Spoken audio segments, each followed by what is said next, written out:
So, Josh is here again to attempt to lube a keyboard. Not as dodgy as it sounds, I swear to God. So yeah, I got a really cheap lube kit from Amazon because I'm cheap. Came in a fancy leather pouch though, so I'm taking that as a victory. So yeah, what we're going to do is going to take some of the keycaps off, lube this up. I've got a new camera stand to save my wife standing as stock still as possible while I'm filming stuff, because that can't be comfortable for anyone. So I'm going to put the camera over my shoulder in a sec, going to point down, and then I'm going to lube one switch while everyone's watching me, and then the rest of it I'll do in the background because no one's going to watch me lube 66 keys. Let's be honest, it would probably get a bit dull. So yeah, let's get that sorted, let's get to it, and then afterwards we've got the tape mod for the back of the keyboard as well. Just got to find my plastic spudger, which I've put in a toolkit somewhere, and yeah, we'll crack on from there. I will say, I do quite like these, they're very fancy, aren't they? And I still do like the sound of it. I mean, as I said, it sounds great before you can do anything with it, so it might not do anything anyway, but worth a go. Mixing it up, isn't it? But let's see. So, it's my fancy camera arm. There's the first blooper. Camera arm coming into play today. Let's try it with the escape key, because... Now, I realised I took this switch out wrong last time, because it turns out if you push it vertically and down the bottom, there's like plastic caps that you can undo, which I didn't even know about, because as I said before, I'm an absolute noob when it comes to this sort of thing. So let's give it a go. No, that didn't work. That's a great start, isn't it? Oh yeah. Well, you learn something new, don't you? Okay, so where are we? There we are. Right, first one's out. So I've got this thing. I've got to stop saying so. I've realised that I'm saying it far too much. But anyway, this thing, just push it down like this. Whole thing comes apart. Very fancy. So what I will do with the spring is I'm probably going to put all these in a sandwich bag and bag lube them. I've got some special lube for the springs. Put a few drops in a bag, just give it a good old shake and the job is done. So I'm just going to bung the spring in my dust cover for now. So we've got the brush here. Very fine point, very new. Got the lube here. So from what I've seen online, this is all going on based on tutorials that I have seen. Just get a little bit of lube. Alright. And the lube we've got is, I don't know who mix screw is, but GPL205G, whatever that means. It probably means something. So first thing we're going to do is we'll lube the case. So bit there, a bit this side, go around the bottom a bit, might need a little bit more, don't know.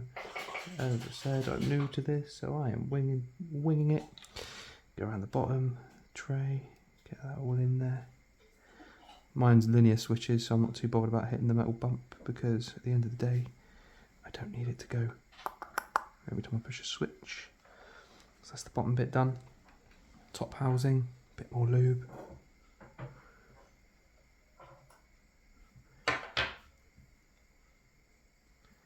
Ooh, and try not to drop the top housing.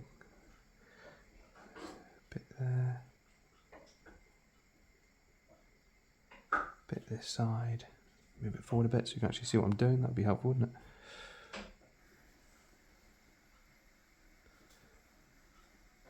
Right. And then what we'll do, pick up the stem.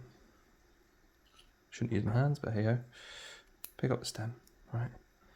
Get a bit more lube. Right. What that is. Anyway, get a bit more lube, put it on all the bits that are going to be into contact with any of the sides.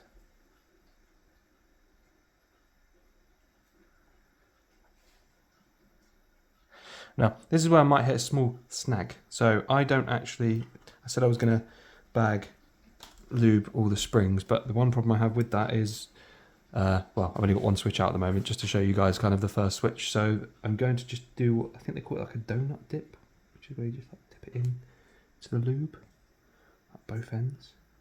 Probably have used the thing that's in my hand currently for this, but hey ho. Dip it in both ends.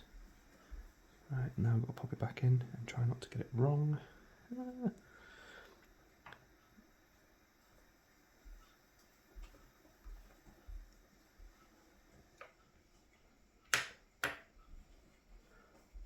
Right.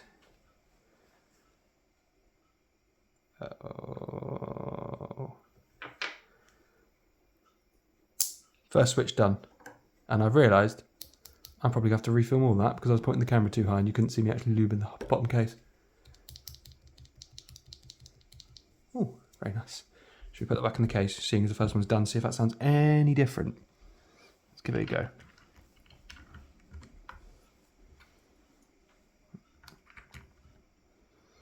Right, ready? Normal, just push the 1 key and then the lubed key.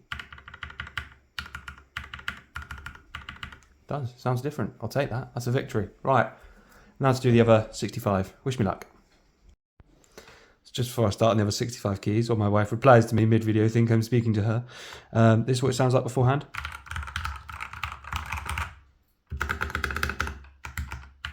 Oh wait, no, that one is lubed. Ignore that one. So what we're going to do now is we're going to, through the magic of me using something on the computer which does this for me, cut all of me lubing everything to the keyboard being lubed. So we'll jump to that now. And done. So what probably felt like seconds to you has taken me for an hour and 20 minutes. What fun. But let's see if it sounds any different. Let's do a little bit of a type test. It does, it sounds good. I like it. Right, the only thing that does need doing still a bit tinny. Next time we will do a tape mod on the back of the PCB, and I've really got to sort this out. I might even stick some tape underneath the key, see if that take some of the sound out, but we'll see. We'll see what we'll do. But thank you for tuning in. If you like what you see, like, comment and subscribe. And yeah, didn't take too long.